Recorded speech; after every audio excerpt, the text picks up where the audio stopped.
परिवार की भलाई उसकी स्त्रियों पर निर्भर करती है। अगर कोई घर बनता है तो वो परिवार की महिला की वजह से बनता है। जिस घर में महिला नहीं होती तो कहते हैं कि उस घर का कोई भविष्य ही नहीं। और अगर ये स्त्रियां दूषित या करप्ट हो जाएं तो उसका क्या असर होता है? अर्जुन कहते हैं, हे कृष्ण, पाप के अधिक बढ़ जाने से कुल की स्त्रियां अत्यंत दूषित हो जाती हैं और स्त्रियों के दूषित हो जाने पर वर्ण संकर उत्पन्न होता है।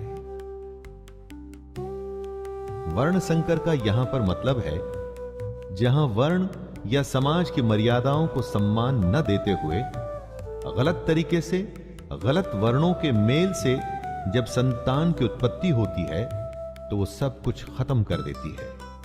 इसीलिए समाज के नियम बड़े सोच समझकर बनाए गए होते हैं दोस्तों, और इतने हजारों वर्षों की सोच और उस नियमों को बिना सोचे समझे नहीं तोड़ना चाहिए। अर्जुन इसी बात का वर्णन कर रहे हैं कि हे कृष्ण, वर्ण संकर कुल घातियों को और कुल को नरक में ले जाने के लिए ही तो होता है।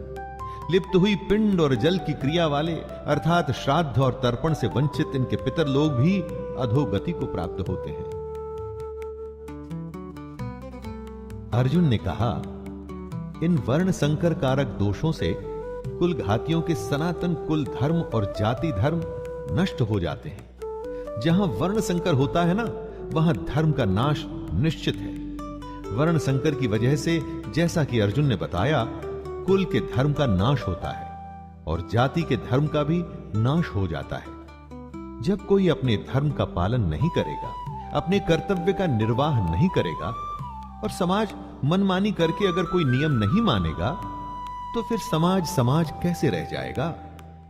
समाज तो नाम ही कायदे और कानून का है, जहां सब सम्मान से बिना किसी डर के एक साथ रह सके।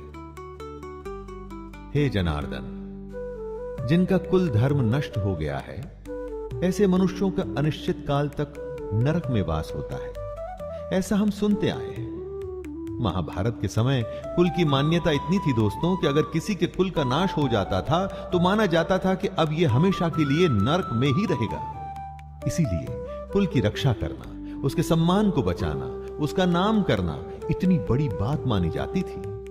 अर्जुन ही नहीं, ऐसा हम भी सुनते आए हैं कि जो धर्म का, कुल का सम्मान नहीं करते वो सीधे नरक को जाते हैं। इसे आप ऐसा भी मान सकते हैं कि जहां धर्म नहीं होता वो जगह अपने आप ही नरक बन जाती है। अपनी चारों तरफ देखिए ना, ऐसी कई जगहें आपको आज के युग में भी दिख जाएंगी। अर्जुन आगे स्वयं को दोष दे रहे हैं। शोक, हम लोग बुद्धिमान होकर भी महान पाप करने को तैयार हो गए हैं, जो राज्य और सुख के लोभ से स्वजनों को मारने के लिए उद्यत हो गए हैं। दोस्तों, दुर्योधन जैसा भी है, उसने जो भी निर्णय लिया, लेकिन अर्जुन और उसकी सेना तो समझदार है। तो क्या ऐसा उनके लिए ठीक है? बेवकूफ का पाप शायद माफ भी हो जाए, लेकिन बुद्धिमान से बहुत कुछ की उम्मीद की जाती है। तो क्या समझदार अगर युद्ध के लिए तैयार हो जाता है तो उसकी गलती की माफी मिलेगी? अर्जुन को लगता है कि नहीं मिलेगी। आंखें बंद कर किसी अपने के बारे में सोचिए जो आपको बहुत पसंद है, जो आपका अपना है, जिसकी गोद में आप खेले हो, जिसके साथ खेले हो, चाहे वो आपसे बड़ा हो या छोटा हो। क्या आप उसे मार पाएंगे? अरे उससे अच्छा तो आपको लगेगा कि उसके हाथों आप स्वयं मारे जाएं। यही बात अर्जुन कहते हैं, यदि मुझ शस्त्र रहित एवं सामना न करने वाले को शस्त्र हाथ में लिए हुए धृतराष्ट्र के पुत्र रण में मार डालें तो वो मरना भी मेरे लिए अधिक कल्याणकारक होगा। संजय, जो धृतराष्ट्र को इस महान युद्ध का वर्णन दे रहे हैं, वो बताते हैं, हे धृतराष्ट्र, रणभूमि में शोक से उद्विग्न मन वाले अर्जुन इस प्रकार कहकर बाण सहित धनुष को त्याग कर रथ के पिछले भाग में बैठ गए। दोस्तों, ये था पहला अध्याय भगवत गीता का, अर्जुन विषाद योग। जी हां, इसमें अर्जुन के दुख के होने की, उसके मन में शंका आने की और यही बातें हमारे सामने साफ मुखर होकर आती हैं इस पूरे अध्याय में।